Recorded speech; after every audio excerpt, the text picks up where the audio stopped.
నేటి పొడుపు కథ బండ కాని బండ ఏంటది, మరొకటి బంతి కాని బంతి ఏంటది. ఆన్సర్ తెలిసిన వాళ్ళు కామెంట్ లో తెలియచేయండి. ఆన్సర్ ఇదే వీడియోలో వస్తుంది, వీడియో స్కిప్ చేయకుండా చూసేయండి. ఇప్పుడు ఒక చిన్న కథ చెప్పుకుందాం. అక్బర్ ఆస్థానంలో బీర్బల్ మహామంత్రిగా పనిచేస్తూ ఉండేవాడు. ఈ బీర్బల్ చాలా తెలివైనవాడు. ఒకరోజు అక్బర్ మహారాజు బీర్బల్ తో సహా మరికొంతమందిని పెట్టుకుని విహారయాత్రకు బయలుదేరతాడు. అది మంచి ఎండాకాలం.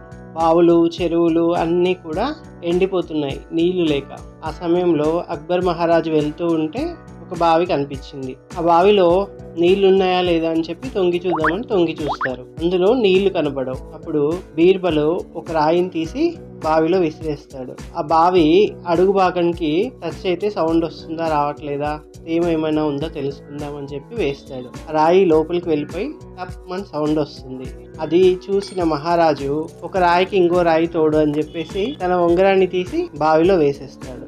అది చూసి అందరూ అవాక్కైపోతారు. బీర్బల్, మహారాజా, రాయికి రాయి తోడంటే రాయి వేయొచ్చు, కానీ ఈ విలువైన ఉంగరాన్ని ఎందుకు వేశారు అని అడుగుతాడు. అరే నేను ఆలోచించలేదు, మర్చిపోయి వేసేసాను, ఇప్పుడు ఈ ఉంగరం ఎలా బయటికి వస్తుంది అని చెప్పి మహారాజా అడుగుతాడు.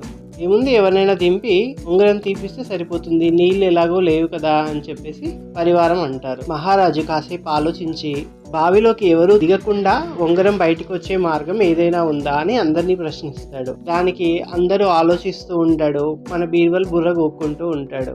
ఇంతలో బీర్బల్ కి ఒక ఆలోచన తడుతుంది. మహారాజా, నాకు 2 దినాలు సమయం ఇవ్వండి, నేను ప్రయత్నిస్తాను అని చెప్తాడు. అంతలో ఆ పక్కలో ఉన్న ఒక అతను, మహారాజా, ఈ బీర్బల్ ఏదో మర్మం చేస్తూ ఉంటాడు, మనకెవరికి తెలియకుండా ఎప్పుడో లోపలికి దిగేసి తీసుకొచ్చే అవకాశం కూడా ఉంది, కాబట్టి ఈ బావి దగ్గర ఎవరైనా కాపలా ఉంచండి అని చెప్తాడు. మహారాజు, బీర్బల్ అలాంటి వాడు కాదు, నాకు తెలుసు, అయినా సరే నీ అనుమానానికి తావివ్వకుండా నేను కాపలా పెడతానని 2 సైనికుల్ని ఆ బావి దగ్గర కాపలా పెట్టి మహారాజు ఆస్థానానికి వెళ్ళిపోతాడు. ఆ పక్కనే ఒక గుడిసె ఉంటుంది. ఆ గుడిసెలో ఒక ఆవును కట్టేసి